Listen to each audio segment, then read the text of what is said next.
Like, oh, Willie, I need you to like the pearls. And now you need me. Oh, I was like, what? But it was on to you. Right. Well, yeah, I didn't want to speak to that because I don't have the expert. I was going by what I read. Obviously, other states are doing that too. We did. I feel like my daughter. Yeah. It just, I'm in the house, you can like literally from the. All right, good morning, everyone. It seems we have more members on virtually now, so we are able to call our meeting to order. So the meeting of the Connecticut Education Preparation and Certification Board will now come to order. The time is 1:05. I will now ask Chloe to conduct a roll call. Kristen Basega here. Elsa Batista. And Tiffany Coette. Here. Jennifer Delaney. Dr. Andeshell. Sarah Larford Simons. It is coming in. Yes. And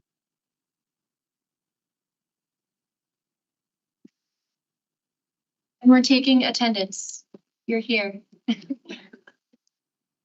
Welcome. Sarah Larford Simons. She's not online, right? Dr. Rebecca Good. Yeah. Amy Graves. Margaret Gustafson. Shannon Merriman. Here. Patrice McCarthy. Here. Dr. Cynthia Ritchie. Here. Jennifer Rodriguez. Here. Dr. Catherine Rowe. Bob Sartoris. Cynthia Sonomariano. Present. Thank you, Chloe. So let the record reflect who is present and absent.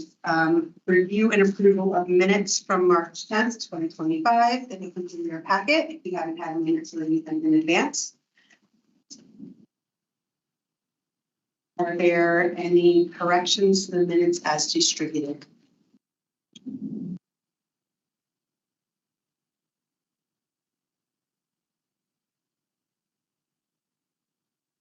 If there are no corrections, the minutes stand approved as amended.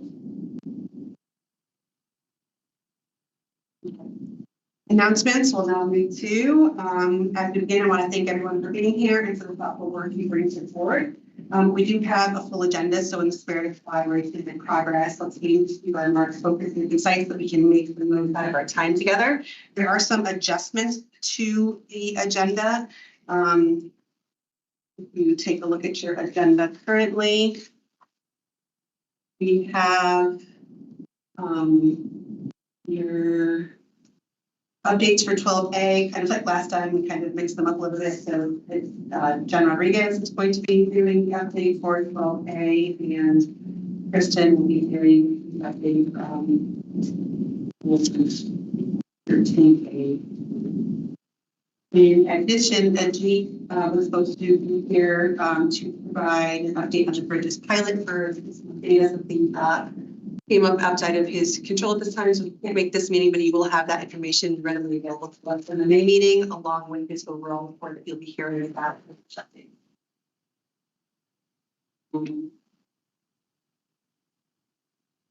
Is there anyone who has concerns about the adjustments?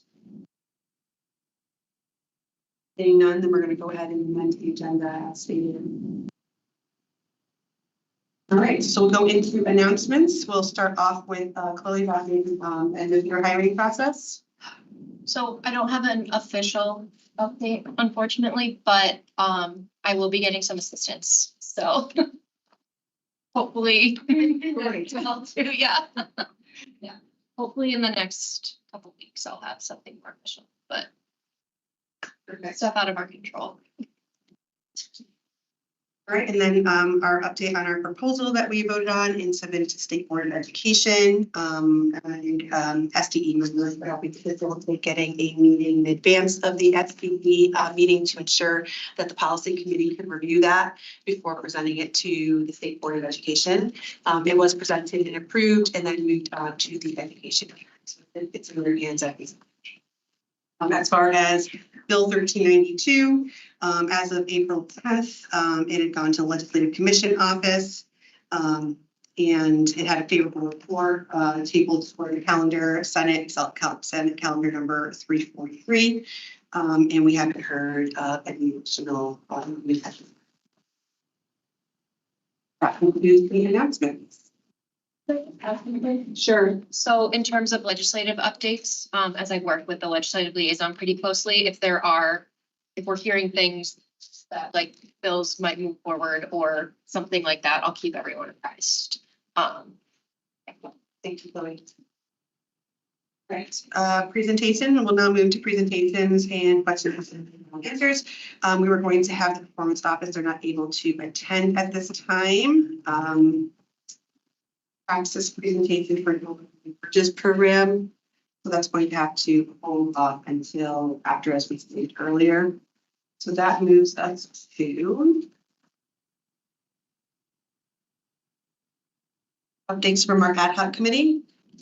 I will go ahead and begin with that. CPRL is here to help answer any questions.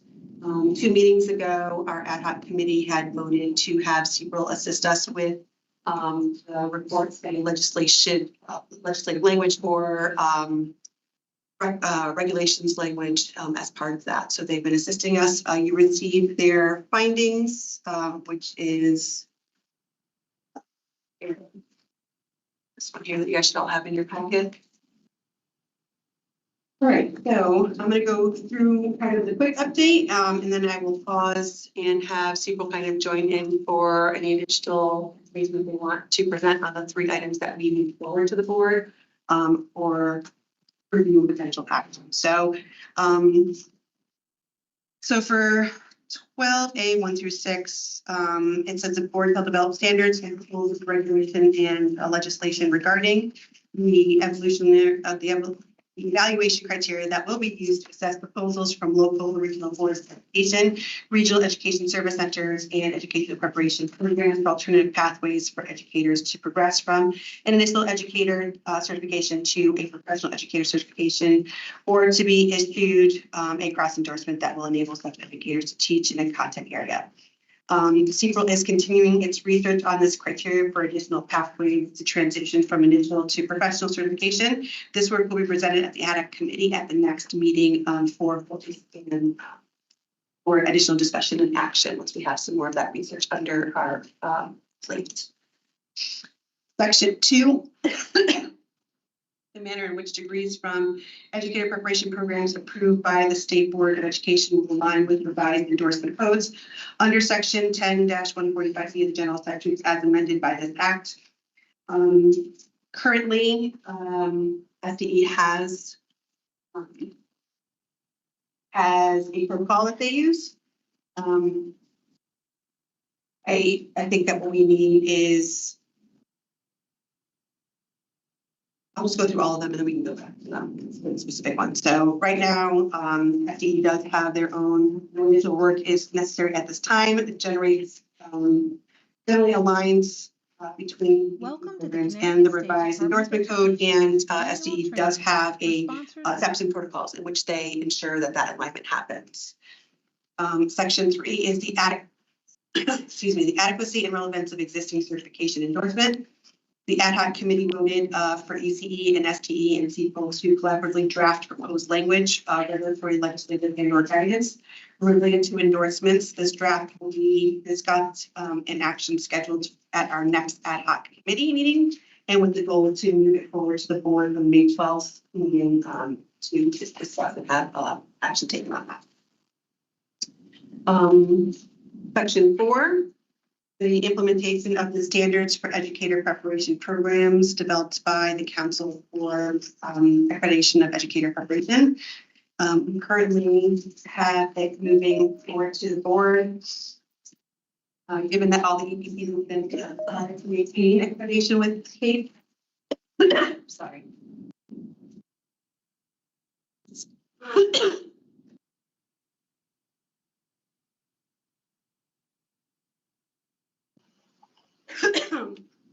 Because they already have to have these accreditation, there isn't a lot of work to do there. Thank you. Does anyone have a cough drop? I've got signal, that's not going to stop. we are in a unique situation where I think we can renegotiate the contract and maybe add specific criteria that we want in there. And 5, the necessity for temporary 90-day certification issued under section 10-145B of the general statute as amended by this act. It doesn't require us to change anything because it is in statute currently. And we did vote to keep that because the art program still needs it so much. I don't know what just happened. Pardon me for a moment.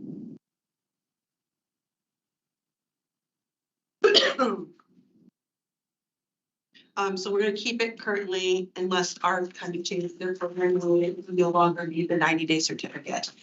Is what we're talking about. 6, design development of statewide data dashboard that enables longitudinal monitoring of the education workforce data. The ad hoc committee voted for the performance process to submit a report outlining the current status of this section, including ideas for addressing any criteria in the statute that have not yet been met. This report will be presented at the May 12th meeting. That's kind of a general overview of that part.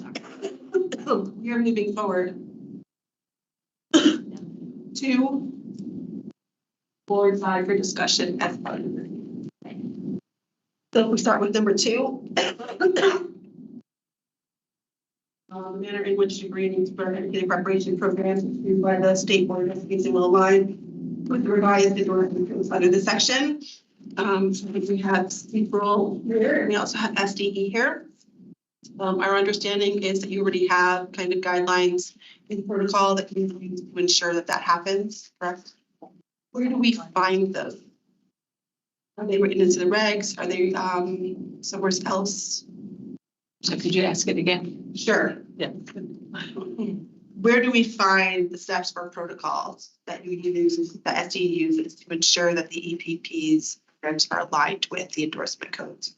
The endorsement codes. So when new programs are proposed, they have to show alignment to the regulations, to the national content standards, and to the CAPE standards.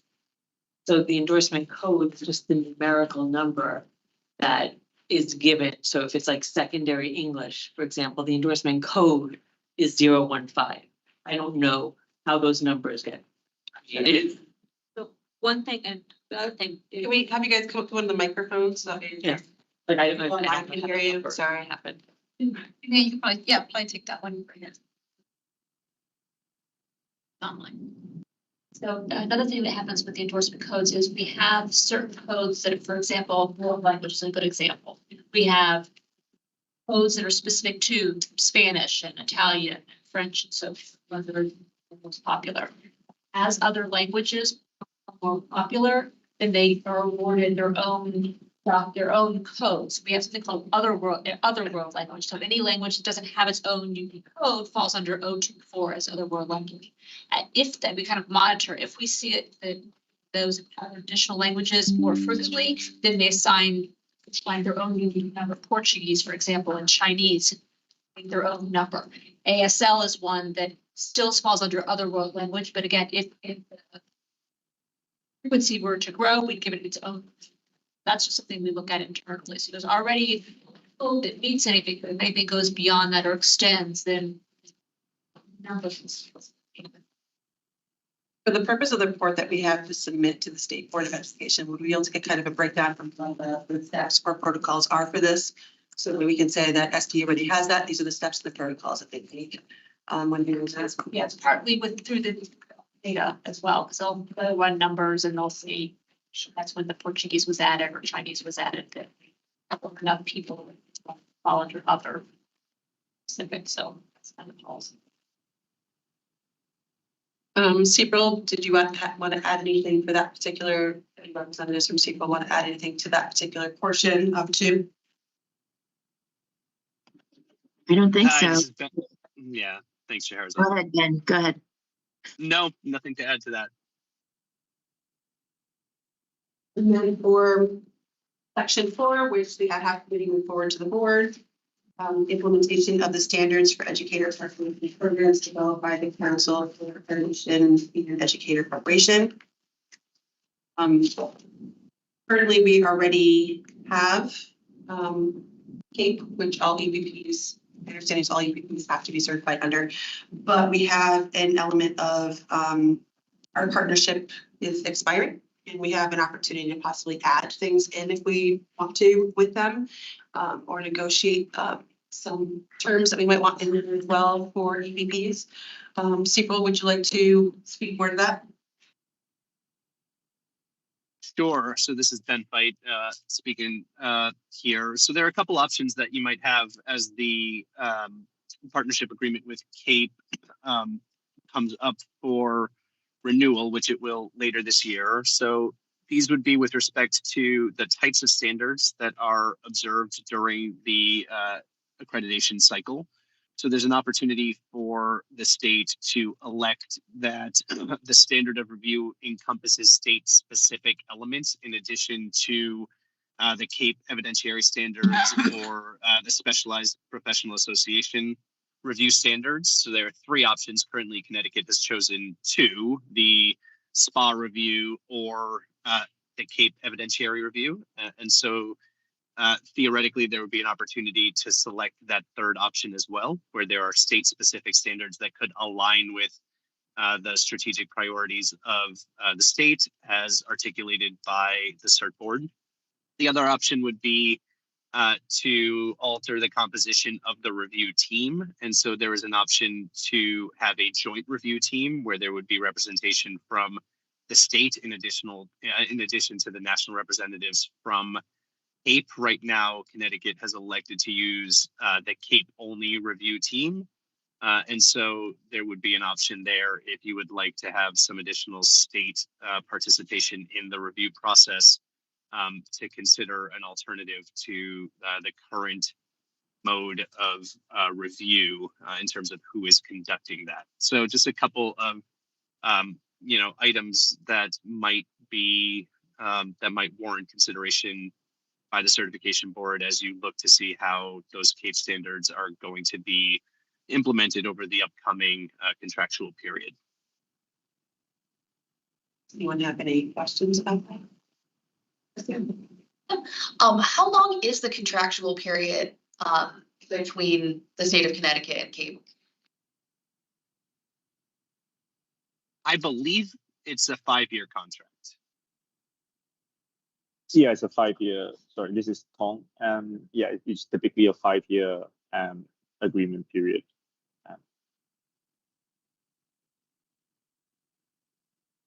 One more question.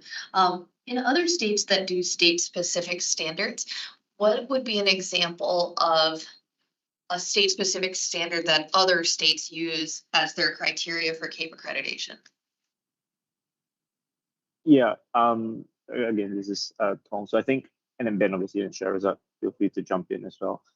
So like some of them, so I guess like the broad idea is the CAPE for a lot of its review like standards, they don't really impose like a value judgment on, for example, like a specific type of curriculum or something like that. So you can see a scenario where sometimes states have either priorities in terms of like the types of curriculum. So it could be like science of reading, or like, it could be like something that the state kind of wants its EPPs to adhere to in terms of instruction or some way of, like teaching in the EPPs. And then the other one is, and this I think we haven't seen as much of, although there is a little bit of evidence from some other states, is some states have certain priority areas in terms of like subjects, so like shortage areas and stuff like that. They can kind of bake into that process as like a, if a program demonstrates evidence of certain things, you're teaching a particular subject, there's like a greater emphasis placed on certain subjects. So these are kind of like, I guess what Ben was talking about, state priorities, and they are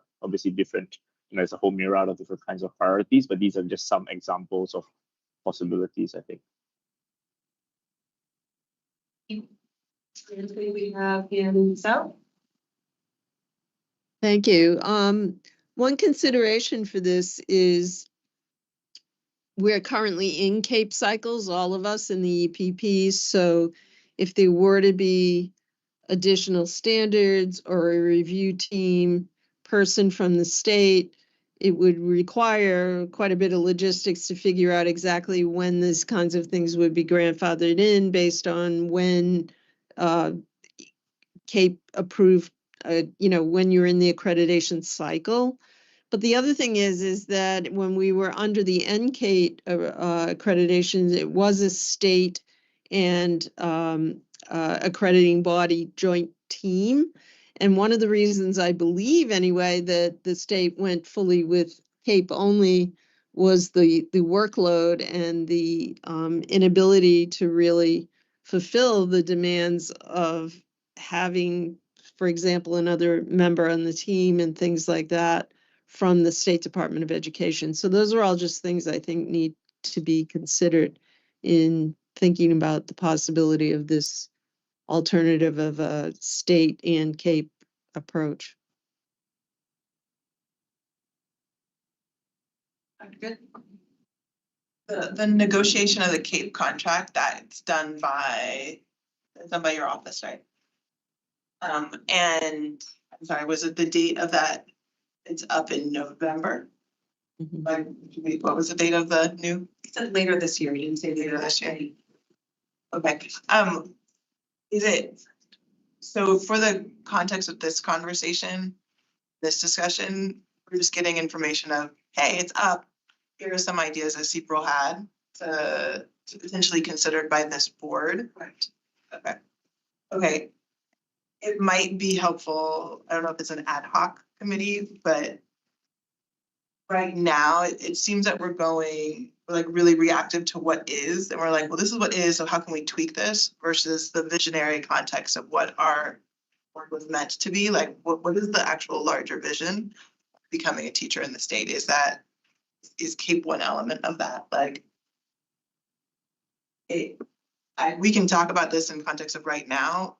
When will we have the visionary setting of like, no, if we were to throw out everything that is right now, what would lift up?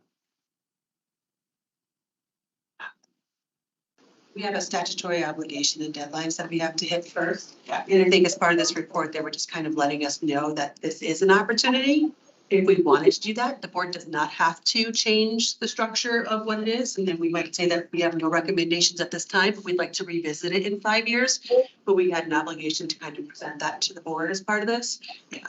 So I would say like, yeah, we can like present those options, but we don't make a commitment so that we can meet the statutory like requirement of the timing. And I would encourage us as a board to potentially have an ad hoc committee or something to start visionary work that we have just been responding and reactive. We've got to get into that more visionary, larger work. Thank you. Anyone else?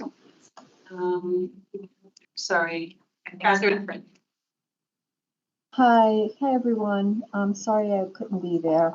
I have to really, I'm really supporting what Rebecca has said. I mean, the whole purpose of this board is to have representation from all the different stakeholders and come up with, and I'm going to borrow your term, more of a visionary perspective, something that would be more current and really forward thinking. And I really do like the fact that you said that, like, it seems like we're taking these pieces piecemeal and we are reacting to it and coming up with, okay, we're going to check this box. And I don't think that's why any of us really are here. And I'm not coming up with any solution, but I do think that it's worthwhile to further examine this. It would be really interesting to find out, like, I understand what the rationale is, and I know historically why we went to CAPE. Some folks in some states are not CAPE states, as you know, some are ACREP, and then some states, like in California, they have their own requirements. Now, they might have their own certification or accreditation requirements in the state of Connecticut, and they might have the capacity to do that. I think a lot of this has to do with capacity. I can tell you from the EPP's lens, and I'm sure that, alternate routes and really can concur, that it's really difficult without the dashboard and without having the state at the CAPE meeting to discuss what's going on the state level, that we really do have to to, it's a heavy lift to really tell that story. And then also provide the information from the state, like where are students going and this type of thing, 5 years out. So I wonder if it's a conversation that we really do need to have. And I absolutely hear what Ann is saying, because, nobody's going to want to switch and do the lift. Nobody has the funding probably to move from, a CAPE to an AQUIP or to a state accredited model. But it is worth the conversation, and I think we have to consider as a group of stakeholders if that's something that we want to do, even if we give it a date in the future. But I do think it's worth consideration, so we at least can confirm that this is still relevant. Right? This is something that we decided. I don't know, Anne. When did we become a CAPE state? Not from NICEAD. What was it like? 10 years ago? When did we start working with CAPE? Yeah, when did we? 2017, I think is when 17, I it think it started. was. Yeah, Okay, so 17, all right, so almost 10 years. almost ago. 10 years. Mhm. Right, so what was the rationale for doing that? And is not having the capacity at the state, is that considered, or that also a rationale? And then the other piece is, and I don't, not to make it political, but there is a conversation coming out of the government about a new accreditation, a national accreditation, and is that something we have to be concerned about? And I do think we need to have this conversation about accreditation, because we may need to have our ducks in a row to maintain the accreditation that we have for whatever the reason. So I just think it is worthwhile for us to have this conversation, and maybe an ad hoc would work, or put it on a future agenda. Thank you for hearing me. Thank you. Anyone else? Okay, the audio works weird. I know it's a little choppy hard to hear. I don't know. I did turn it up, but I can, let me ask someone from my tape to see if they can come in. The noise behind, the noise and the hearing under. Right. So does people want to add anything to that discussion around CAPE? Nope, I don't think so. Then section 5, the necessity of the temporary 90-day certificate issued under section 10145B of the general statute as amended by this act. Is already in statute, which is why it's being sunsetted. The discussion was that ARC still needs that 90-day, and should they change their programming, then we probably wouldn't need the 90-day any longer. So the idea is that we keep that 90-day in place for the time being, and you get 2 years. People want to speak to that? Unless there are Any questions on questions. this? I don't think, yeah, Okay, perfect.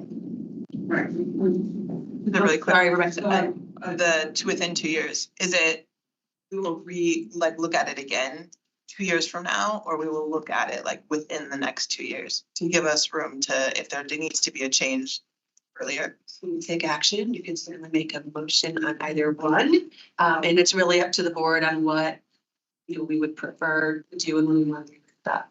Okay, well then, can you tell me what page we're on so I can get the exact wording? Sure. We are currently doing updates, and then we will be moving to steps or requiring actions for section 7. Okay. And then, so that's kind of the update right now. We'll kind of go back to any actions that need to be taken on that and further discussion if needed. And we're going to move to Kristen's update. Yes, all right, so this is actually kind of the summary of 2 ad hoc committee meetings that our group has had. The first one, because we didn't have a quorum, we ended up looking at many of their proposals, and I was able to take notes and kind of put some of the bullet points near our discussions. And then at the second meeting of the ad hoc committee, or the most recent meeting, my bad, we went through some additional background and then took action on the first alternate minimum content assessment option, which was the Praxis Bridge. So for the background, we were going through specifically for Praxis 2, some of the data that we had received from Ajit. We recognized that didn't account for any of the other tests beyond Praxis 2, so the ACE-TIL, foundations of reading, etc. We talked about other existing pathways to waive the testing requirement, just as background information for us. And the one of those that would be for Connecticut teachers specifically was the registered teacher, like the residency program. One question that we were discussing, and I'm not exactly sure about, is whether our board needs to actually vote upon or act to confirm that we want this residency program as one of the 5 existing methods to waive the content knowledge assessment. So that was a question that our ad hoc committee had, and we didn't necessarily have the answer to. Because it was already in state statute and already being done, we were just unsure if we needed to vote to confirm that our board wants to continue this. We then went and talked about how there's already a different requirement waiver process that the Bureau of Certification and the State Board of Education kind of jointly go through. What this allows is for teachers that are missing part of the requirements for their initial certification, they would be submitting a large amount of evidence to the State Department of Education, and then the Certification Bureau creates a board report to present to the State Board of Education. These reports would include proof of teaching for 20 full months or 2 years, a transcript evaluation, showing that they've passed all of their tests. And with the Bureau going through all of the evidence, then the Bureau suggests that the teacher serve under a DSAP while they go through a waiver. The waiver packet would get sent to the State Board of Education, who then approves it. So that method can't currently be used as an alternate minimum content knowledge assessment because that method requires that the students already have passed Praxis or the content knowledge examination for their subject area. So we wanted to put that into the background just so that we know there is this other process that helps people get their initial certification if they're missing certain coursework and things. Just give it clarity. Yeah, how it's currently working. Thank you. I just want to correct a little information there. The waiver process would not require that they've met testing. No. So one of the things that we would be looking at when we're doing our collection of data is have they attempted it, how many times, how close they were to the cut score. That's all that goes into the information that's presented to the SBE for consideration. So when we create these reports, what we do is we have, this is what standard requirements are, whether it be secondary major, professional education coursework, testing, whatnot. And then we do a side-by-side comparison and we say, this is the areas that they're lacking. And then we provide justification, and there's more that goes into it, district support, that type of stuff. So it's really a collection of a variety of different credentials, but generally speaking, most ones that we've done so far, the candidates have not met testing that we've created.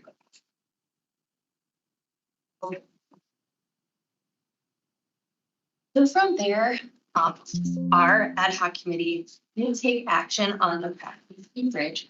We voted unanimously to support using the Praxis Bridge as one of the methods of students being able to get their alternative minimum content knowledge. And I know that Ajit is going to at the next meeting, present to us more information.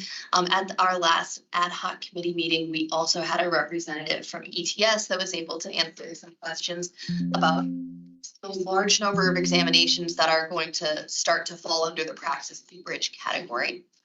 Initially, in this first trial, it was just for elementary educators taking the praxis too.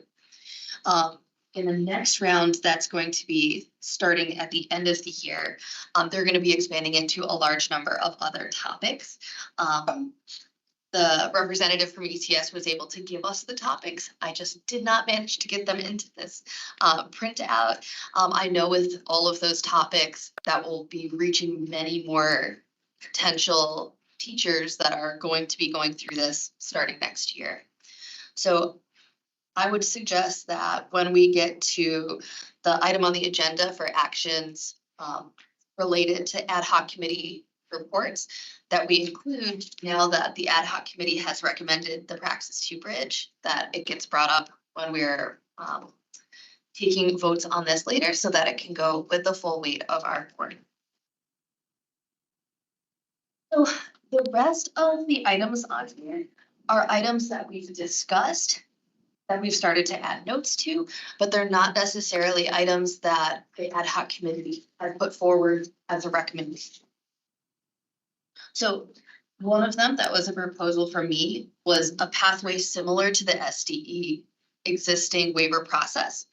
It would be for prospective educators who've met all the other requirements for initial certification, except passing the content knowledge assessment.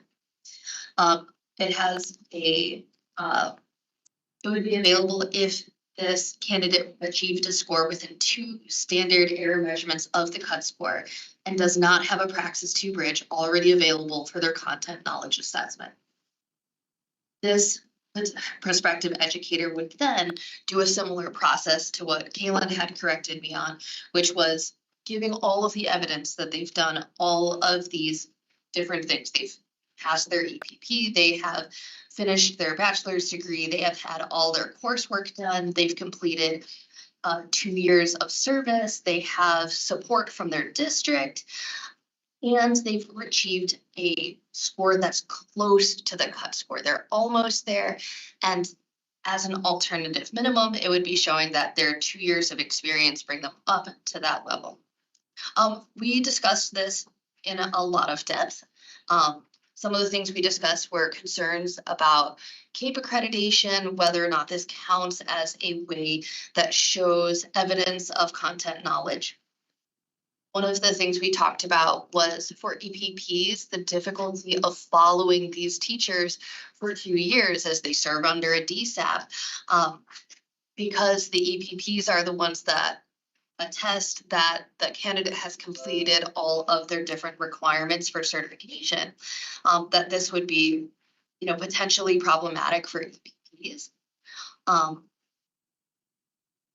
We talked about how at the end, so once this portfolio is in place showing that they've met all the other requirements, that having that portfolio brought to this certification board for final waiver approval, a process that would mirror the State Board of Education approving the other requirement waiver. There was a concern that that might be problematic, that it would lead to too much time being spent with our board having to review every one of these. Could it just be an item that once they have submitted all the evidence, they are then awarded the initial educator certificate? There was also a question for the SDE test waiver. If these teachers are serving under a DSAP, is that a time when the EPPs need to be doing observations? Do they need to be interacting with the teachers during this time? So this was not a proposal that we necessarily put forward as an ad hoc committee yet, but that is one of the things we discussed.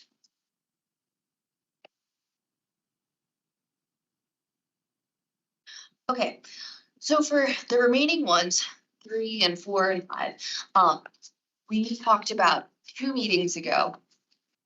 So a lot of these benefits and drawbacks were things that we discussed about a month ago. For 3A, we discussed one way to show content knowledge be for certain subject areas, math, biology, chemistry, earth science, general science, and physics. But for certain subjects, their bachelor's degree or master's degree within the subject area replace taking a content area assessment. We had a number of concerns about this one. So while it would be easy for certain teachers and create a new pathway for secondary teachers, we felt there were drawbacks about the currency of the degree. If I received a physics degree in 2008, does that mean I can teach physics in 2025? That suggestion had no provision for determining like the grade or GPA in the area of your major. So if I graduated college with a 3.5 GPA, but in my subject area, I had a 2.5, then this might be allowing people who are not necessarily strong in their content area be teaching these subjects. Other drawbacks, we felt that this was only for 6 areas. It wasn't for all teachers and was unfair that some teachers get a waiver and don't have to take the test and some others don't. Because this was suggested before our board had voted to keep the Praxis 2 and other content assessments as mandatory for at least one try, this would say that this student would not have to take the Praxis 2 seriously. We were worried that for EPPs that use standardized assessment data for accreditation, that if the students aren't taking the test seriously, that it could bring down their scores. Or B was similar, except expanded to include all subject areas.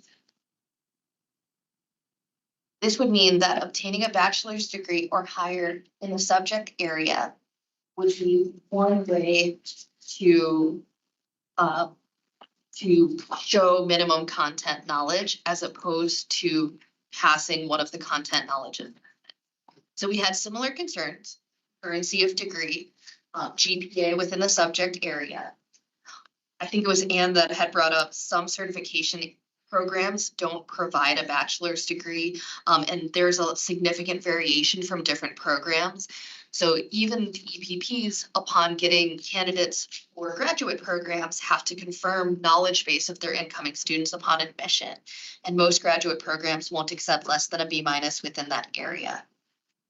So we had a number of concerns about that proposal, which was per the raised bill 1392 from a while back, a few edits ago. We had some questions about whether out-of-state candidates would be eligible. We had questions about CAPE validity. We passed over portfolio option on page 8.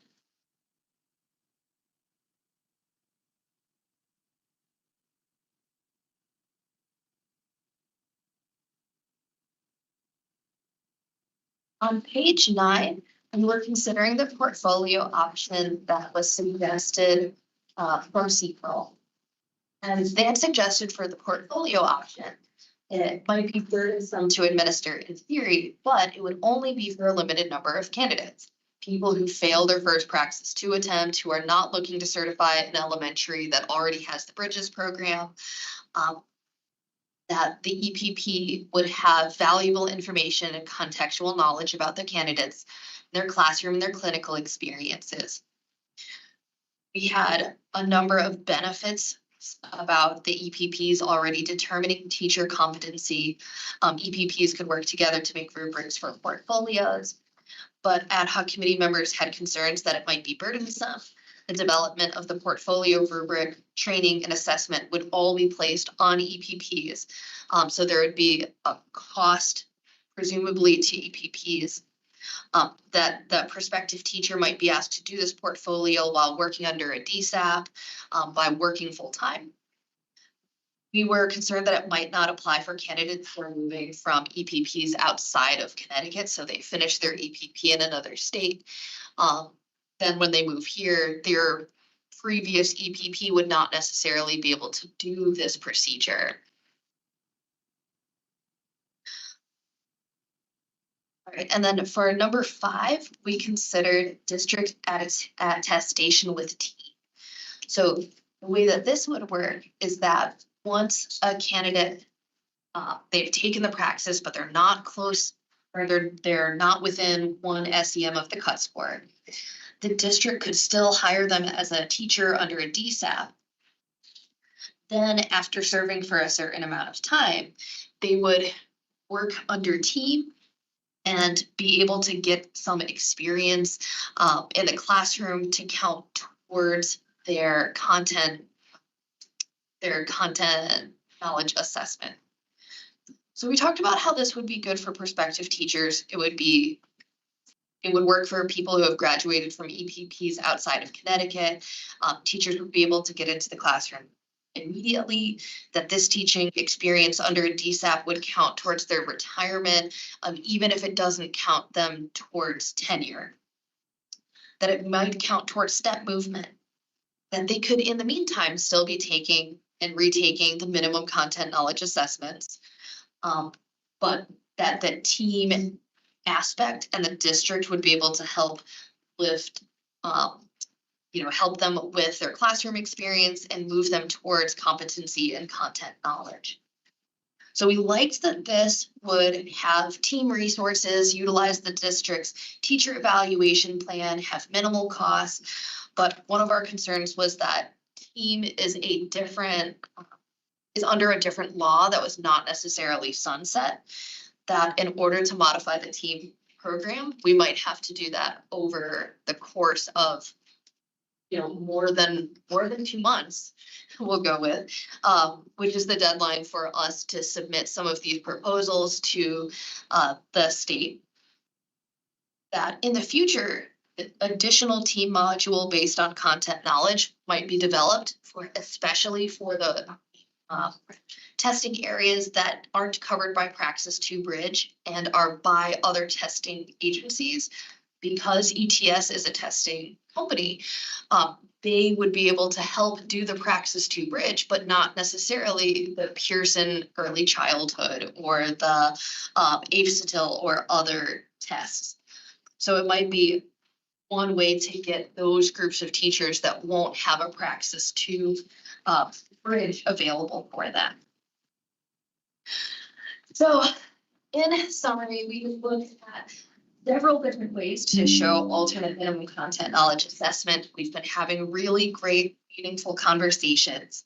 The one that we currently put forward is to continue the Praxis 2 Bridge, especially given the expansions with the availability for Praxis 2 Bridge programs to be coming out in the fall. The other ones we're still considering and thinking about, but have not taken action on so far. That's a lot for me. Questions or concerns? Thank you for this. This is great. Question, is this just for new educators coming into the field and not existing people who want to get a certification in like a high need area? I think currently we were only considering the minimum content knowledge assessment for initial educator certificate. I know there was a discussion about cross endorsements, but we really weren't sure if that's within the purview of this ad hoc. Okay. But it's something we could certainly look into in the future. Yeah. Just to make it easier for people to get certified in special education or anything, I think something to look at some point at cross endorsements would be really helpful. Any other questions? Anyone online? I don't have a question. I have. Sorry. Go ahead. Yeah. It was me? Catherine, go ahead. So just wanted to thank you very much. That was a lot of information. And thank you. And I wasn't able to make the last ad hoc. So I do want to just add one piece. And this kind of loops back to what we talked about earlier. because when you talk about a DSAP, there are certain parameters that are connected or really like baggage that comes with using the DSAP. The way that we look at DSAP today, right? And that might differ because everything is, I feel like we're playing Jenga because we're going to pull out one piece and then everything might crumble because we don't know what we're going to be addressing and updating later on. So, but as far as the DSAP goes, the DSAP only is going to be able to be approved, if the student's enrolled in a program where the certification officer at the Educator preparation program signs off on that, and B, like there are parameters with the DSAP that we kind of need to unpack as well. So it has to be a shortage area, and just because it's a shortage area doesn't necessarily mean that the district can fill that space with a DSAP. And the third piece is the DSAP has to be for the whole year. So if someone's got a maternity leave and you can place that person, it might be from October to June, but the district cannot get the DSAP because it's not for the full academic year. So I think that there are pieces with the DSAP that we need to dissect before we move forward with that. And like that's where I feel like everything that we talk about is contingent with something else that came up at a previous meeting. Okay, so thank you. I think we have SDE who would like to go ahead and speak to that. Go ahead. Just in regard to the DSAP, yes, definitely the EPP support is a part of the DSAP application as an attachment. But in 2020, when COVID came in, we did change some policies around that area. So while we want the EPP to sign off in support of the DSAP, it's not 100% necessary. So the reason, one of the biggest things about the DSAPs is that regulation allows us to issue 3, and in some cases 4, depending on a hardship. So in the event that, say, someone's in the first year of their program, they have at least 12 credits, which they have to be eligible for a DSAP and a bachelor's degree. They have those 12 credits, and for some reason the EPP doesn't feel comfortable signing the attachment in support of the DSAP, we will request a plan of study from the candidate to ensure that they will be able to finish their program within 3 years under 3 different DSAPs. So as I said, and in some cases, like if someone's outside of the program at this point, or maybe they're done, but they haven't met requirements, they can still be under a DSAP. And in that case, we wouldn't be asking. Just wanted to clarify that. Your questions? Go ahead, Cynthia. I don't have a question. Well, I do.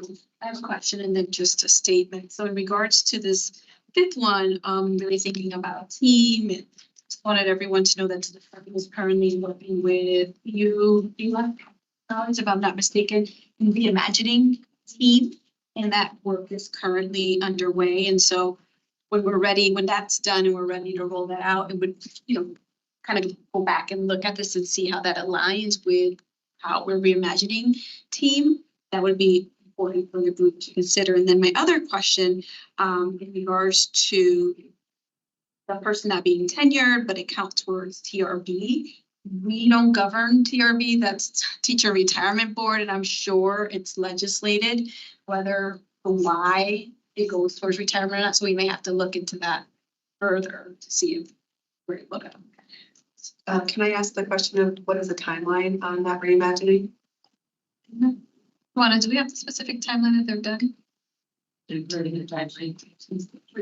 Probably this is 25. The research will be completed this year.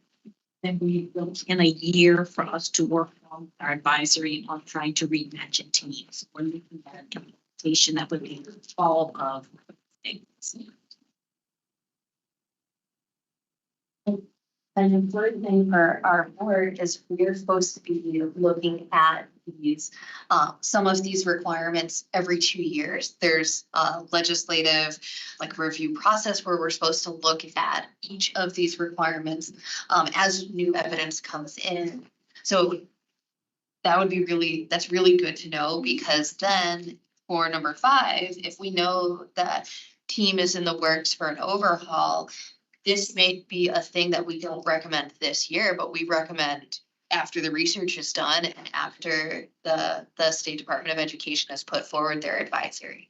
And if you're just considering trying to like brainstorm, well, we can always invite Ashley, right?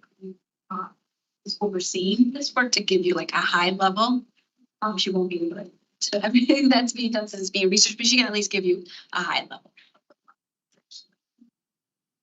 I would just name even though right now, what it says in legislation is that we need to do something every 2 years, and right now, what it says in legislation is that we've got to do stuff by like 2025. We have all learned that legislation every single year can rapidly change all of that. And so I go back to, instead of, we know what is, the charge of our board is to think about what's possible.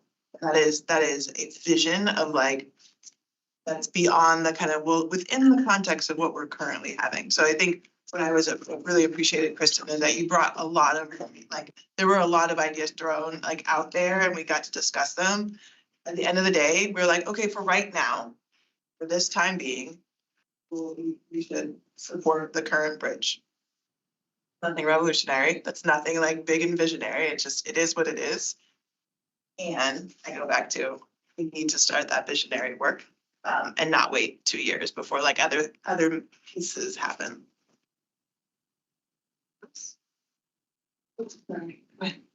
I believe I remember hearing from the process, in charge of the process, that there were already modules for certain other endorsement areas. And I'm wondering if those modules could be somehow taken and assigned as a part of team, like an extra leg of team, as proposed here in number 5. They already exist. And the purpose of the work to demonstrate content knowledge, I love the idea of leveraging systems that are legislative, such as evaluation systems, uplifting the profession and valuing continued learning and continued support and experience in the classroom, and differentiating your PD. I think that also is the right path to go to build capacity, but also build professionalism.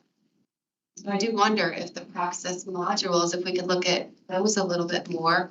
What are the extra modules that are being built or already built for other content areas? And could that perhaps be a solution from this summer as one more alternative way for assigning learning built within the employment package? So Malik, our contact with ETS, has agreed to share some slides that we can take a look at what those modules look like. My understanding is they're actually pretty short because it's only for students who are within one SEM.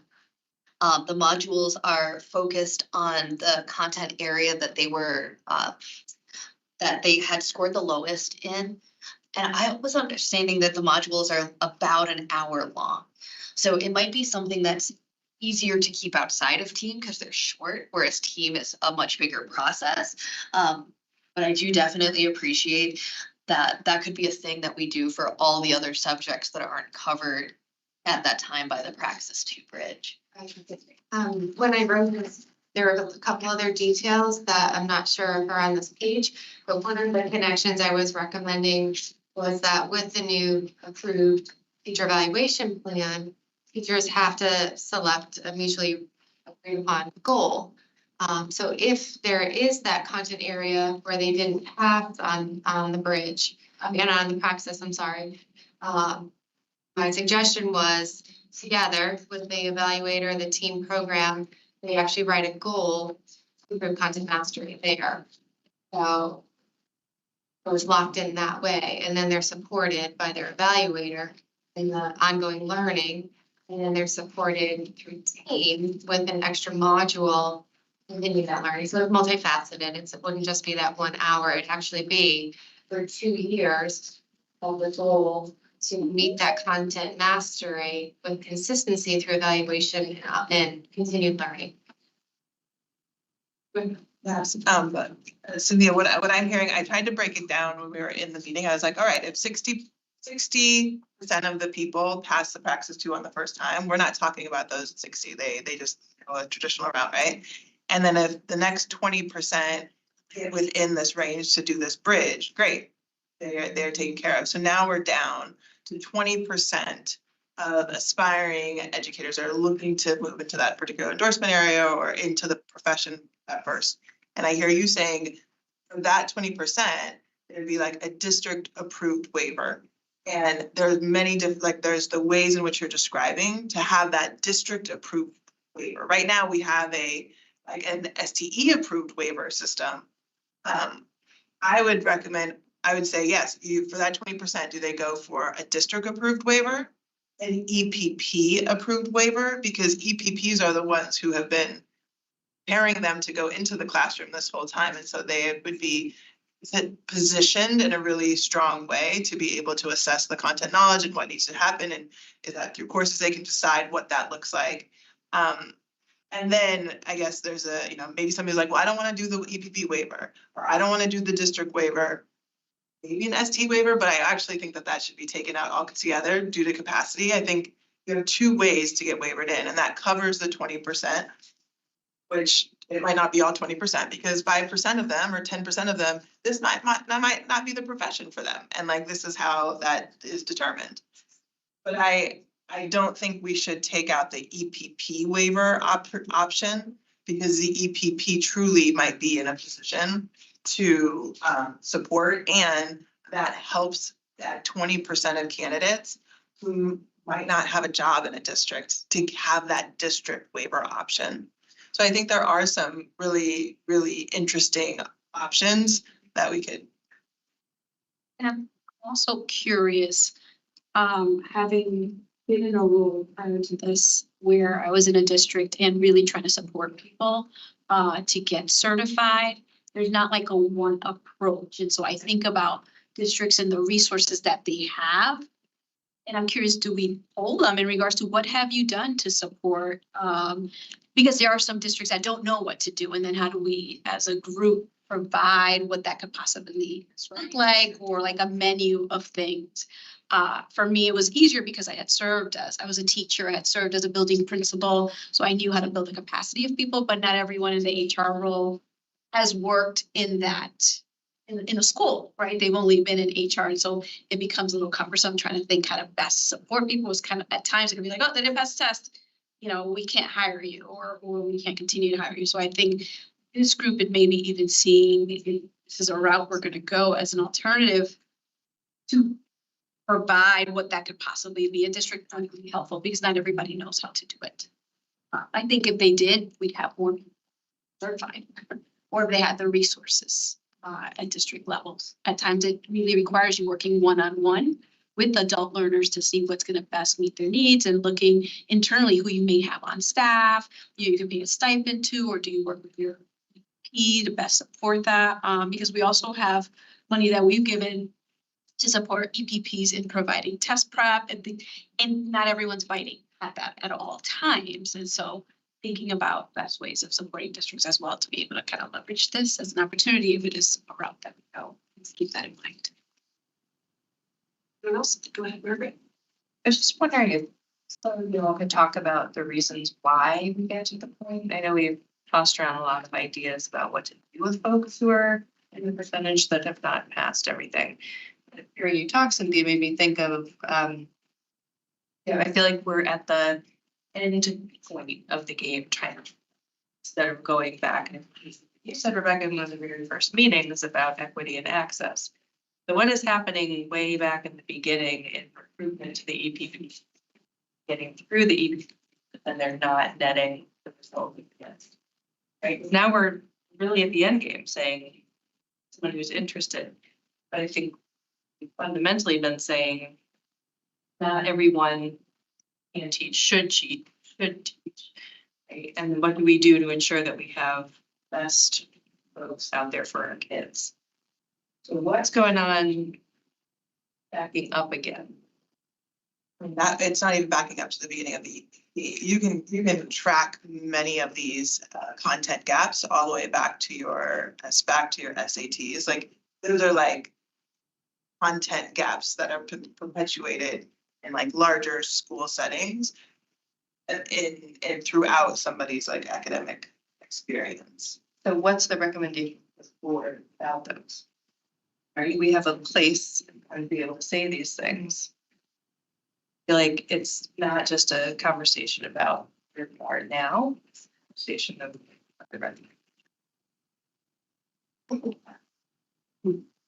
Just to speak to that, I had a friend who was dyslexic who took the Praxis and the Foundations of Reading test probably 8 or 9 times and ended up not coming into teaching because she could not pass those 2 tests even with a reader. The Foundations of Reading test is like 4 hours long. And for someone with a learning disability, listening to someone speak for that amount of time is very, very difficult. So just even the length of the test is very challenging. It's part of the reason why I have not gotten a different cross certification, because I would have to take the Foundations of Reading test, and with my issues, I would not be able to sit for a 4-hour test. Such a great observation. I've been teaching 15 years. You had options. You're like, all right, I took it, it was not successful, but now I don't need to like take it 5, 6 more times. Like you have an option of, oh, I can go to my EPP and they have a waiver process where I take this course or I do this work and I can get a waiver for this Foundations of Reading exam that I have already taken. Or I can go to the district that you've been working in. And if that's for 15 years about getting a waiver, it's about giving options, but doesn't get to your bigger foundation, which I think is. Yeah, well, even just the way that the test done. Your point, 4 hours is a very long time. There's nothing that says we can't. I can say also to relook at how it is presented. For the purpose of this meeting, it's all very good discussion, so thank you all. But for the purpose of this meeting, Kristen, does anyone have any additional questions for Kristen in reference to what was proposed, what was reviewed? Appreciate just all the different options. Yeah, me Yeah. too. Thought about. Agreed. In terms of what we have as our next steps, I'm going to ask that we move our items requiring action before next steps timeline of tasks. Because I think that we've had such really good discussions that maybe want to get right into some particular motions and move that through before we look at 13B and kind of discuss the timeline on that and the work. Sound good? All right, seeing no opposition, we're going to go ahead and make that consider the agenda and move right into it. So because we have been talking specifically about this so clearly, do we have any motions to move forward the items that you brought before us as part of like the bigger report that we're going to have to provide to State Board of Education? So currently, our board has approved a minimum content knowledge assessment. And the ad hoc has said that they're moving forward with Praxis 2. So do we have a motion to keep that as one of the alternative options officially by the board? A discussion around that. I'll make a motion to continue to use the state approved content knowledge assessments as continue to use them as one of the avenues to, one of the options to assess content knowledge or. So I think we did that before. We had already kind of said that our minimum content knowledge would be in Praxis. The alternative route is the one that was. Then we're making a motion to use the bridge, okay, the Praxis 2 bridge as a next step. Make a motion to use the Praxis, to continue to use the Praxis 2 bridge.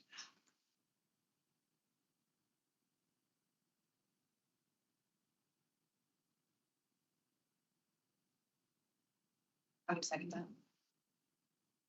Sure, we obviously have to repeat it. All right, so motion made and seconded. Is there any discussion around that? And just to clarify, Rebecca, that also includes any new ones that are going to be implemented next year, correct? For the other areas. Okay. I have a point of discussion.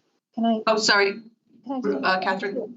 Yeah, so in this motion, can we amend it to include that language that as new bridges are published, that would be encompassed in this new reg?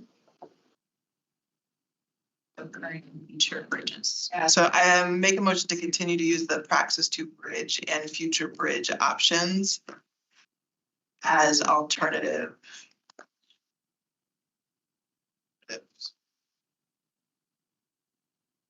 There, second to that amendment? Second. Right, is there any discussion around that? I see Shannon Tanda. Yeah, hi. I just wanted to clarify because I think I caught the reference to adding this as a new reg. This would be part of the guidelines document, right? So there's more agility, I think, with, we definitely want to make it as all encompassing as possible, I would think, so that we don't have to keep coming back to it. But just wanted to clarify that this would be captured in the guidelines that we want to have at least a first pass of complete by July 1. And then related to that, I just have a question procedurally around who's actually, once we vote on each of these individual options, who's actually putting it all together into a guidelines document. And we can table that, but I just want to, I'm very procedural in my thinking. So who's going to sew this all together into language that serves as new guidelines for everybody involved? Just want to put that out there. If I forget it, please raise your hand again. All right, Anne? Yeah, I didn't know, I agree with Shannon, and also, do we need to, do we need to state the one SEM, or is that inherent in the bridge itself? Do you know what I mean? That it is an option for those one SEM. It's already inherent in the bridge itself, Okay. as it currently All right. stands. Okay. My understanding. I mean, that's the way that ETS has rolled it out. Yes. It only, that doorway only opens to a candidate who fell within one SEM. Okay, So thank in you. terms of what's on here, so that's not the other one that has the two steps. So that's, yeah, go ahead. Just a quick comment. Love the idea of the bridge. I hope that the new modules that are being created are going to first prioritize our high need areas to get those certification areas filled as fast as we can. So when Malik from ETS was talking about it, I know that I have the list and I just didn't get it into the attachment, but he was talking about how they were going to prioritize them. I think it's just important to note that ETS is the driver of which assessments they're, in terms of their timeline for rolling it out, they're starting with, they started with the elementary because that's the most frequently taken. So Connecticut is one of, many states that use it. So they have a rollout plan in terms of incidents, but their ultimate plan that he articulated is as each test gets regenerated, which happens, let's say every 3 or 4 years, that the Praxis Bridge is part of that rollout. So their ultimate goal is for it to be part of their offerings for Praxis. But in terms of which ones they do in which order, I think we can try and influence, but we can't dictate. No, I appreciate that. And I guess my thinking is if a certification is in high demand that people are going after this, there's not a shortage area for those positions. So I know you're looking at it certification. I'm looking at it as shortages in districts. Sure. To be able to create bridges for speech pathology and social work and school psychologists would be. But those 3 don't have tests required. Oh, so that's not a problem. Special education. There's other issues why people aren't going into those fields, but the testing isn't one of them. Gotcha. Speech pathology, school social work, and school psychology don't require a licensing exam. Special education. Special education. Special education and teaching, yes. But I believe special education was on that initial list that he said. Oh, great. And all the main content areas, it was like math, English, science, social studies. So those were like, it might take longer to get. Part. lower incidence ones. But. Thank you. Are there any other discussions? Okay, so we can take some notes back to them stating that, they go based off of kind of their highest yield or not necessarily highest speed, but highest test taking areas. We're kind of reading the idea of our shortage areas might be an area to do, so we haven't really done that. Then there might be some discussion afterwards in terms of guidelines and regs and who was doing that. So currently what sits, and correct me if I'm wrong, the motion on the table currently is continue to use practice 2 bridges and future bridge options as next steps to minimum content assessment. Alternatives to passing, but they're alternatives, right? We're like, they're not next steps. Well, they would take the minimum content knowledge assessment. If they didn't pass that, then it would be, so would that be an alternative to or a next step? Okay, I'm not sure if that's where is this going? We're putting this towards in the guide, this is the guidelines or the board. Yeah, that's essentially as well, because we want there to be spaces for people to kind of look at things with them too. I just want to make sure I'm not saying regs. I would not, this is guidelines. And so the motion is, it can be next steps. It is fine, but determining regs versus guidelines is another conversation. That's the next step. Okay. Is there any further discussion on that? Okay, let's go ahead and put that to a vote. Oh, I'm sorry. This might be a question for Chloe or for whoever the new administrator is, but my recollection when the attorneys spoke at those initial meetings, that some of this does exist in law. And so I think you need clarification from somebody about whether or not it can exist as guidelines when the current, I don't know the right words, the current thing, if you will, is in statute and legislation. Like I think you need clarification of that, because when the attorney gave that big overview of what are the charges of this board and how does that get actualized, they were legal, and I don't know it, but there's places where things are law and places where they're not. And I don't think, it seems that there's a lack of clarification about which is which. Right, and with this right now, though, this is something that's already in place and the office is already doing this. So we're just saying like, yeah, we support. Yeah. Yeah, currently not the new substituted language, because that added in guidelines. But our 2441 states that we shall develop standards and proposals for regulations and legislation regarding. So that's where it currently stands. So until or if anything changes legislatively, that's kind of where it currently stands as far as our charge.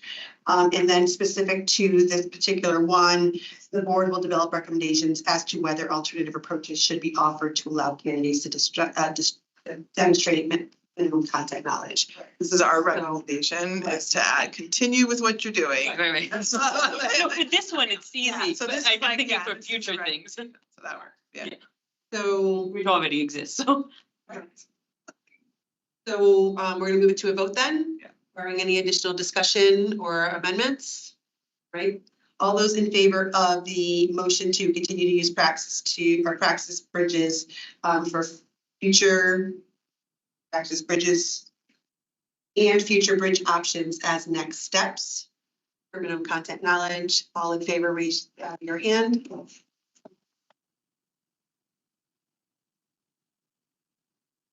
Looks like it is unanimous. Thanks. The motion carries. We can have discussion on who. Currently, based on Chloe's update, we're still kind of like waiting to hear about additional assistance. CEQA has assisted us in the 12A group. So if this board wants them to help us with that until we get somebody in place, a motion would need to be made to have that happen. Well, right now it says regulations and legislation. So Like, would you need help with drafting drafting legislation? and or regulations, wherever it fits in best, but yeah. Oh, Shannon, go ahead.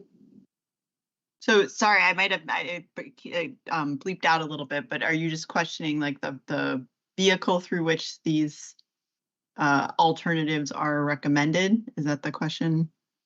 No, not at this time. We can always decide on where we want it to live, but right now it's more along the lines of, you know, who are we going to tap into to write these up? Write them up. This language up. Well, if the legislation goes forward that we recommended that was approved by the state board, then guidelines will be the new vehicle through which all of this would be captured. So it kind of addresses the question that was asked, but then I think it's the who actually takes the task of writing it in a way that sews everything together, makes sure that there aren't any redundancies with what might exist elsewhere, although I think we checked a lot for that when we drafted the legislation in the first place. And I just wonder if we want CPRL, since they've been involved in that drafting, if they could kind of consolidate the thinking around the guidelines to give us at least a document we can all ultimately react to before the July 1st deadline, because somebody just needs to take on that responsibility. Right. So the question right now is there a motion? Shannon, make a motion. I will make a motion As to who is going to assist this board in drafting whatever that language, wherever that language might sit, but drafting language. Yes, so assuming, I guess it's a little bit of a caveat, assuming that the proposed legislative mock-up language we propose that was approved by the State Board of Education does move forward in statute, then my motion would be to have CPRL working with the subcommittee and the larger board draft a combination set of guidelines by the July 1st deadline. I guess I would say I would motion that draft be reviewed by us by the June meeting so that we can meet the July 1st deadline. Assuming that CPRL has the capacity to do so. So there's a lot of caveats in my resolution, but I guess I would hate for like a motion to hang on an unknown. In terms of we don't know if that proposal is going to move forward. We don't know if things are going to make it out of the Senate or out of the House. So I think we make like a motion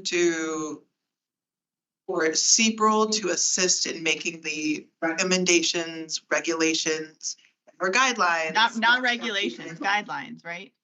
No, Shannon, but right now, because the legislation says because the current regulation says regulations, we gotta like just within that context, and then we have to use that within the context that we're given, knowing that the regulation language might come out. We actually already have regulations. That are there, or recommendations already done.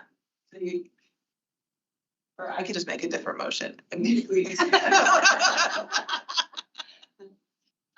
would just, I know this is semantics, but I would start with statutes. Like statute is where we are starting right now. So I would say if we could get support in draft statute that then could take the form of guidelines if the statute we put forward moves into a final approval.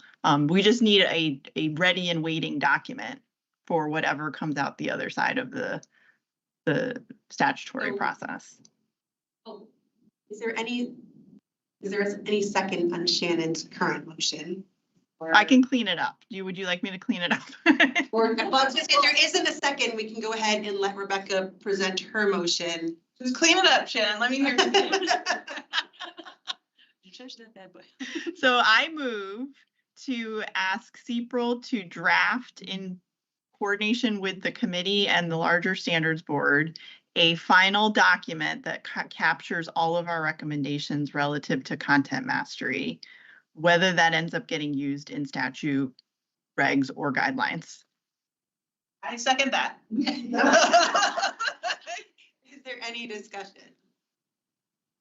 All right, seeing none, let's go ahead and put it to a vote. All in favor?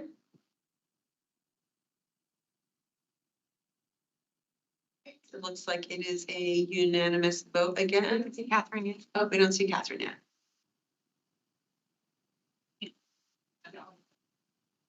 Okay. So all but one, are there any opposed?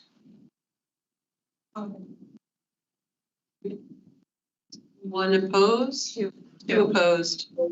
Hand up for the first time. Oh, I think Bob, you had your hand up for the first one in favor of, okay, so, one opposed. Any abstentions? Okay, the motion carries then. Several, do you have the capacity to assist us with that, by our June meeting? Yes, we can do that. So Kristen, you'll reach out to Several to attend your next ad hoc then? Okay, perfect. Well done, everyone. And next that we have up is for the 12A grouping. In terms of number 2, the manner in which the rate from educator preparation programs approved by the State Board of Education will align with the revised endorsement code. Do we have a motion? Is the motion needed? I thought there might be a motion needed because I think we would want in our report the guidelines or the steps that SBE or SDE does take in having that in there as part of kind of like our guidelines, so they're very transparent to anyone. We have a motion for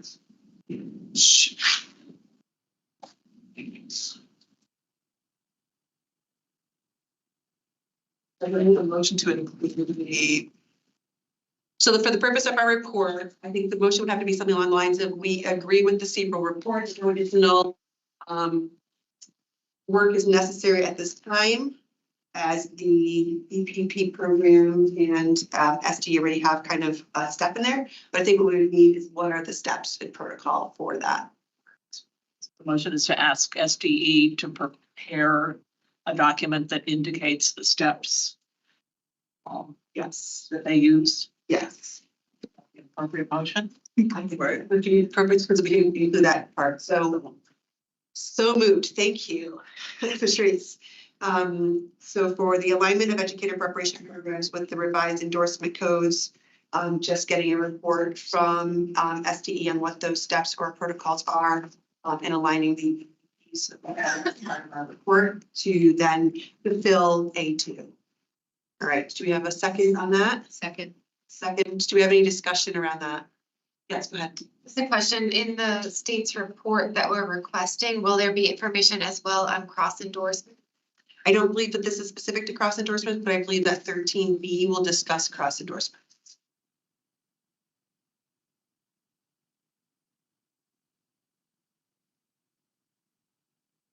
Any further discussion on that? All right, seeing no additional discussion, we'll go ahead and put that to a vote. All in favor of requesting SDE provide us with the next steps taken to ensure alignment as part of our 12A2 statutory obligation to put back to SDE. All those in favor, raise your hands now.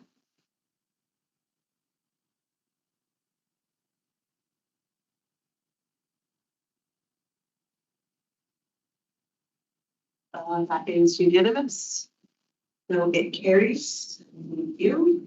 Our committee also put forward the implementation of the standards for educator preparation program developed by the council for good accreditation and educator preparation. This is where we had some discussion around how this might kind of throw off some current EPPs that are in the accreditation cycle and whether or not we want to change it or have SDE renegotiate again for the next 5 years, which put us into a 15-year kind of space with them. We've already had 10 years with them. And or whether we want to add anybody to that based on kind of the recommendations from CEPRO of do we want anyone on that board, or do we want to keep it status quo with a reevaluation in our 2-year time.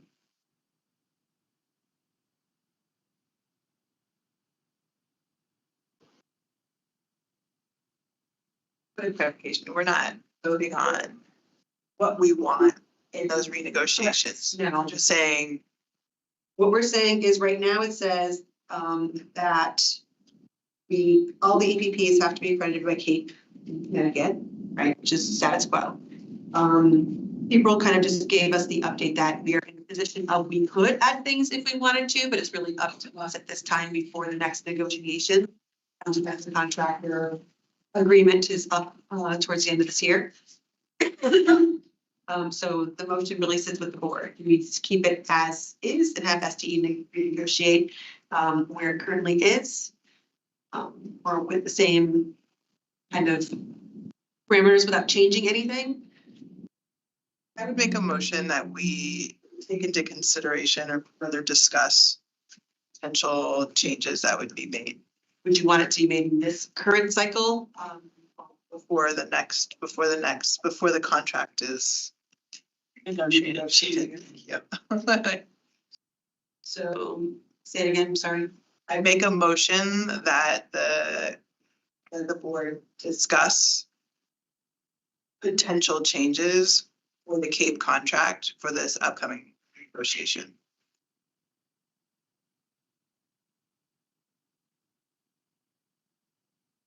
Contracts up by the end of the year. I think they said November 2025. Yeah. When you guys enter into negotiations with that though? That's a really good question. I don't know the answer to that because it happened before I was in this role, so I don't know. I would imagine. I think soon, just based Yeah. on the time frame that Yeah. contracts take. So I think the current one was, yeah, I don't know. Good question though. I'm sorry, go ahead, Catherine. Thanks, Lauren. That's good information. And just looking at the way that the timeline flies, it might be a conversation that we want to have sooner rather than later. November is going to come up pretty quick. And I don't know the activity level for this forum for the summer, you know, with vacation schedules and that. So I don't know how productive, and I'm not making any assertions, but I don't know how productive we're all going to be. So are we going to be able to move it forward? I wonder if it would be possible to have Cape come in, even if it's to an ad hoc, and do what are our options? Because I could tell you as a Cape reviewer, when I go in, nobody says to me before I go in, this is Cape option A, or, you know, that's not part of it. We have the standards, we meet the standards in any which way. So regardless, and I think that that's really important to know, because if we don't have, let's just say, all the bells and whistles that Cape says that we could have, are we at a disadvantage? And I'm really looking at it from the EPP lens. But I just wonder if it would be possible to hear from Cape of what specific options we can have in a contract, and we can maybe then help CSDE or whomever make that decision. And that, not that we would make any decisions, but help them, being that this is really, I mean, I don't know who would be making the decision for the renegotiation if we're the ones who are supposed to be making these decisions. I don't know. I think that, I'm not sure if I'm getting anywhere with this, but I think that maybe we need we can kind of front load some information to us as an entity, because we really should be working in conjunction with CSDE with renegotiating with Cape. Thank you. Anne?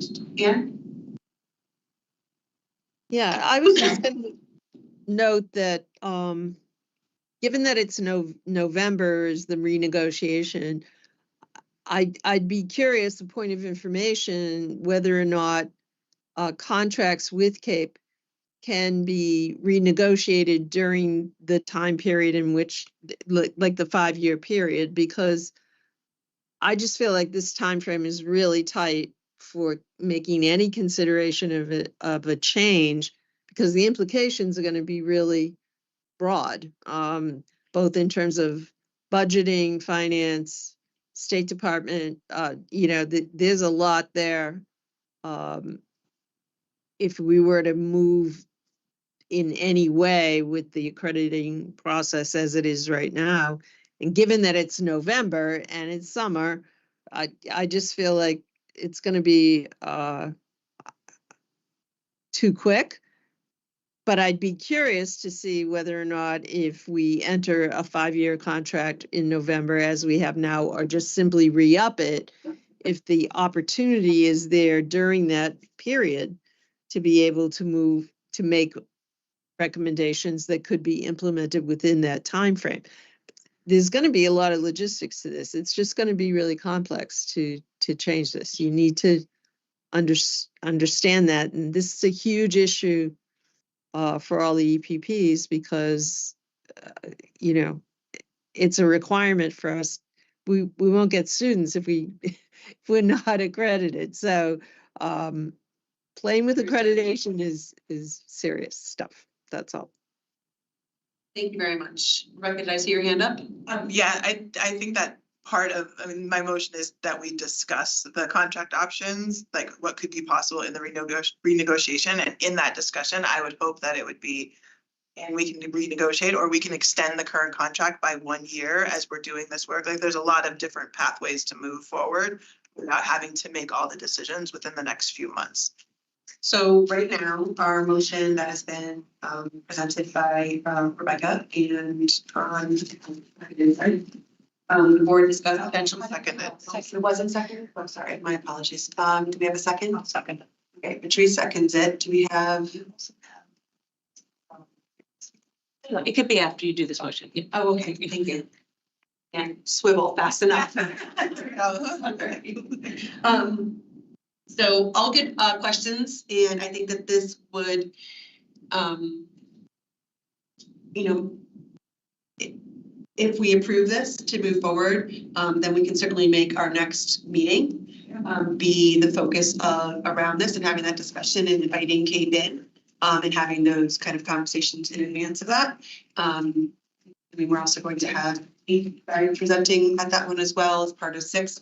But I think it would warrant some conversation well in advance if we can get for our May or June meeting. Does anyone want to add to that discussion? Seeing no additional comments, we're going to put it to a vote for the board to discuss potential changes for upcoming negotiations. I actually have one question, sorry about that. My question is, are we stating currently that yes, we do want to move forward with CAPE and keep that as our EPP accreditation? We're just looking at ways to renegotiate. I'm saying, and my motion is that the board discuss what contract options could be possible in the renegotiation with CAPE. So that would assume it stays with CAPE. Okay, unless something else happens in I that. just wanted to make sure I was understanding it. Okay, thank you. Yeah.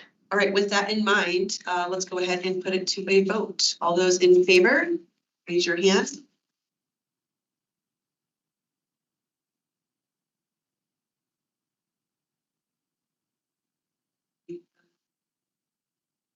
All, okay.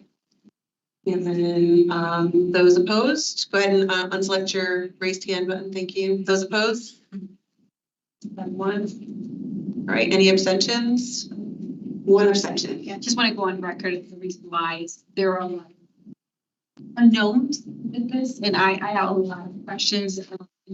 See so many contracts, there are a lot of questions I need to ask and get a better understanding. Because I wasn't present with the last one that negotiated. You know, is it, as you indicated, is it an amendment? Is it renegotiation? But really, what are the pieces to the puzzle? And even putting this contract together. So there's a lot of unknowns that I can't right now. I will do research. Yeah, I'm sure. Ready for me. All right, that'll get carried. We will add that onto our agenda and invite CAPE to come to that meeting. Is there anything that would be get out of the board as well? And then I think 5, the necessity for the temporary 90-day certificate issued under section 10-145 general statute as amended by this act. So there's really no action needs to be necessarily taken. There was a question that came up as to keeping it in regs for reference because not everybody toggles back and forth between legislative or statute and regulations. And having kind of like a one-stop shop in terms of like it looks like to be having that outlined in there that it you're reflected in regulations as well. So I guess that would be a motion for the board in terms of want to include that language in regulations. Knowing that it'll be reviewed in 2 years' time again, based on.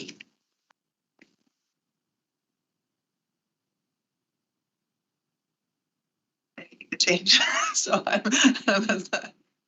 It wouldn't be a change, it would be just kind of like adding it back in so it's referenced in regulations as well as in statute. Right now, it's. oh no, right now I would just leave it out, like leave it out as is, because I want to see what's gonna unfold in this legislative session. Anyone else? Okay, so are we going to vote to leave it as is then? That's not a vote, that just is. It just is, okay. Are we all good with that? Okay, perfect. So we'll put that in as part of our notes for the report to SBE then. All right, so I think that takes care of the majority of the things that we're going to move forward. I did want to think about putting a motion in for that ad hoc committee for a bid setting. Is that not in that's not in these two things, but so I was gonna actually say, if we take a look at the next part. Yeah. And then we can kind of move back to that, if that's okay? Okay, thank you. So the next part of our agenda here is section 13B. And our ad hoc committee 13A has been working hard on alternative routes for content knowledge. And a couple of meetings ago, we had kind of voted to table B. And so A had their work because there might be some transition. I'm not saying that A has completed their work. However, there is a statutory deadline on B. So as part of that, Dr. Ritchie, during our agenda setting meeting, had recommended that we together that survey that went out to everybody specific to B and getting some ideas to move the work forward. If we would like CPRL to assist us in that work, taking those ideas and start kind of drafting some things that we can look at for our next meetings for discussion, as opposed to like having an ad hoc committee directly assigned to that, and then the greater board can start looking at that and having conversations about that. But I would need a motion from the board to ask CPRL if they have I'll check with CPRL to see if they have the capacity for it. So the ideas that are in there for 13B, just to kind of go over them really quickly, is that the board shall understand a comprehensive review and certification endorsement areas for the purpose of A, developing standards regarding the adequacy and relevance of such endorsement areas, B, considering whether the grade range for the endorsement areas should be expanded, 2, explore alternative pathways for educators to receive cross endorsements. That's a question that came up earlier. And 3, consider whether to transfer authority over pending admission criteria for alternative routes to certification programs to the program providers. So I'm just reading what was in the statute. So we would be asking them to do like kind of the research on that and present recommendations to the board for us to discuss and move forward. The deadline, I believe, on this one is the July 1st one as well. Yeah, July 1st one. So we definitely want to at least get something moving on that. So we would need a motion at this time. Oh, go ahead, Catherine. Yeah, I have a question, and this is really just like a business of the day, but I'm just wondering about CPRL, a contract with CPRL, who's compensating CPRL? I mean, how they've been acquired. That's not something I'm clear on. So we had discussed that a couple of meetings ago, I believe it was. CPRL receives grants. And they can speak more to that. So it isn't a bill necessarily for SDE or for the board. And their work is is around promoting and being involved in adjusting education in Connecticut, I believe. Anyone from CPRO want to go ahead and speak a little bit more to that? So my second question is, would we, if we are going to be entertaining liaising with CPRO, would we require some kind of an MOU or an affiliation agreement or something like this in order to collaborate with them on this? I don't think that we would need an MOU from the board to collaborate. They collaborated with us on the committee last year. And it would be, I mean, honestly, it's kind of on the temporary side until we get our full-time administrator in to assist us with that work. And we appreciate the work they are doing for us in the meantime. But that's kind of where it stands. Would you like to speak to the funding and the purpose of CPRO? No, you pretty much said it. We are funded by different institutional donors, and so we're not funded to have like particular policy outcomes in Connecticut. We're here to support the work of, across the state of sort of professionalizing the educator workforce and making it sort of possible to meet the state's workforce goals. So I wouldn't add really anything to what you already said. Thank you. Does that help? Yeah, I'm just wondering how CPRO is. I understand CPRO was brought in, but CPRO was brought in for the council by CSDE. So I didn't know if there was any kind of, we're going to liaise with this entity. I didn't know if there was any kind of a MOU or an affiliation agreement. Anytime I collaborate with another institution outside of my current institution, we need some kind of an agreement. I just did not know. I'm not it's not my field, Sure. so I ask. Yeah, the ad hoc committee for 12A actually voted to have them assist us with the language and the research around the 6 areas that we were working on. And we're kind of doing the same thing here for the 13B section of that. So do we have a motion then? I move that we ask CPRO to assist us with the items covered in 13B and develop the research and recommendations. I second. We have a second from Rebecca. Is there any other discussion around that? Seeing no discussion, we'll go ahead and put that to a vote. All those in favor, raise your hand now.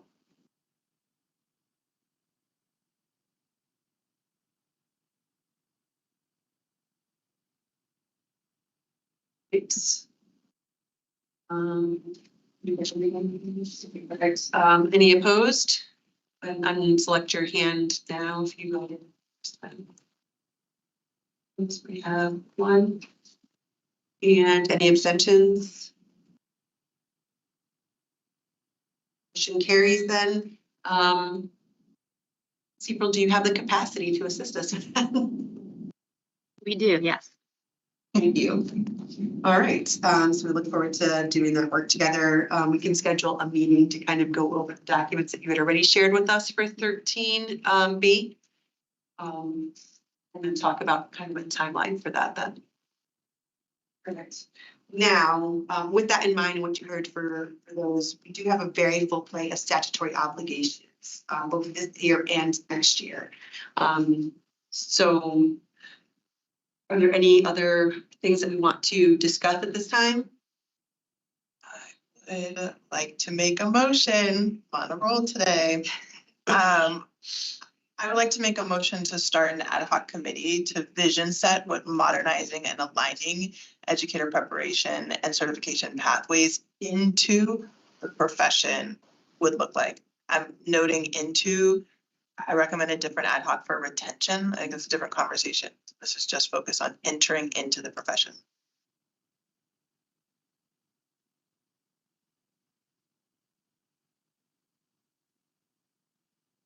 Catherine, is there something you wanted to say? I was going to second. Oh, second. Perfect. Thank you. Is there any discussion on that? Questions? Would you envision this group getting started right away with a report for May? I wouldn't envision a report for May, given what's on the agenda for May, but I would I would want this ad hoc committee to get started immediately, yes. So it's kind of connects to 6B, the survey. In that, I think the big picture of what are the aims of the committee are being collected right now. And I think the deadline is 24th. This Friday, yeah. Friday. So that may be kind of the background of what type of committee, if we need a committee from synthesize that information. I think That that's synthesis of information would be really helpful in that. And this really is about trying to expand beyond what it currently is and thinking about if what is did not exist, what would it be? So that is I think some of those thoughts would be helpful. I imagine that the survey information that you would share with CBRL specific to that 13B in that work there. I'll guide that move forward. Would it be a standing committee? What do our bylaws currently state for? I would say Pull up her. determine if it's ad hoc, but your motion was for ad hoc. It was for ad hoc, yeah.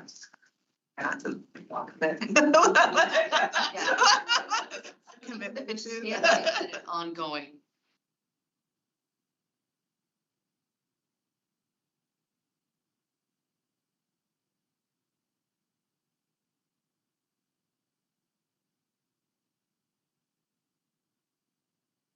Ad hoc. No standing committees. The board determined the need of standing committee arises easily to approved by 2/3 vote for the board. The person shall have the authority to nominate, the chairperson shall have the authority to nominate for appointment for the member of the standing committee, but shall notify the board members 7 days in advance. The chairperson may also designate, so the chairperson may also designate alternative committee members. Ad hoc committees shall be formed by the discretion of the chairperson. Membership to these committees shall be designated by the chairperson. Unique designations. I don't know, could be ad hoc. The chairperson was designated ad hoc. Oh, okay, so not a standing. You call it a working group?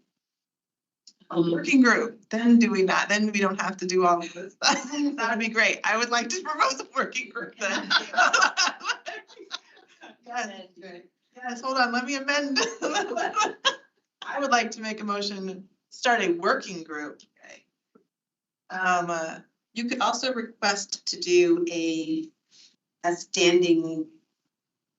There is no standing committee. If the board determines the need for a standing committee arises, then the standing committee will be approved by 2/3 vote of the board. So it could be a standing committee. Right now, I just want a working group where to discuss. We're in line with our bylaws. Well, within the working group, it might find. They might find that we need it. I see somebody trying to get on this working group, right? And I'm just. Okay, so tell me again the amended. Yes, so I'd like to amend it. I want to make a motion to start a working group to vision set, modernizing and aligning our EPP and certification pathways into the profession. You say there's gonna be one on retention as well. I said, I recommend that, but I'm not starting that work. Right, so we have a second to that amendment. Second, all right, Cynthia is seconding. Do you have any discussion around this? I would just like to say, I would like to hear updates from your working group at our future meetings, or any working group, really. Yes. So we can add into our agenda, kind of like our ad hoc committee updates, the working group update. Okay. Any other discussion? I wonder if we're gonna get some of these thoughts in the survey just by default. Almost like if you asked every member of this group a blank slate, how could you redesign, modernize? I think that'd be a separate survey than the current one, because the current one is specific to 13B and what it says in 13B. You'd be surprised at the responses. Yeah. To clarify, that's specific to 13. We hear it in every conversation. It's constantly coming up. So that, yeah, it's gonna come out. Could we get the survey results raw after close of day Friday? That'd be great. So then maybe To share them. Yeah. So is there any further discussion on the motion? All those in favor, raise your hand.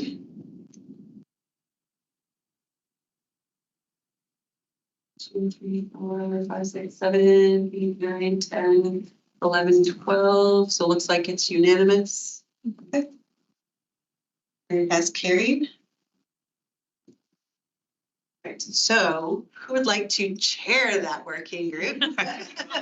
I would like to. Okay, so Rebecca is chairing. Put something out there and not be that. You kind of rude. Colleen and I will send out an email to the entire group and just say to let us know when we'd like to be involved in the group. Yep. How many folks are you envisioning? I think we should have somebody from at least each kind of. Yeah, to me, it doesn't, Space, classroom space. the size doesn't matter to me. I can facilitate it, no matter what the size. An odd number would be easier for them. There you go. Yeah. So all the same rules for formal agenda and minutes and all that have to go out for a working group. Do they have to for a working group? Every public meeting has to be. We have a quorum, we have to be public, yeah. It's just Hard to do. The creative. Even though we're calling it a thing that's neither an ad hoc nor a standing committee, I think it's a little funky. Like, I'm not sure if that's a thing procedurally we can do because of how our bylaws are written and because of how public meetings need to be. It might just be easier if Jen, if you agree that this should be an ad hoc committee, then as chair, then you would make it an ad hoc committee. Our bylaws don't. So that it is not a third thing that's not in the bylaws at all. But it's not, if we say, if it's not that though, then it's just a smaller group of us getting together to have this conversation about what like vision. It doesn't then become a public meeting, it doesn't then become meeting of. I think it does. Why? Because for the same reason that we can't all respond to the group emails. Right, but I think I would challenge I think sometimes we're applying things to us that our State Board of Ed is bound by, that we have never been, it's up to us if we're bound by that. I don't. We have or a legal question.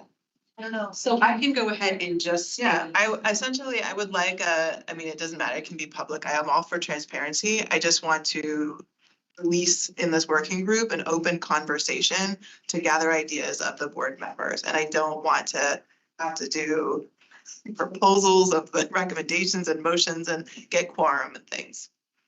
So I'll figure out how do we do that, Chloe? That would be great. Go ahead, Catherine. I'm sorry.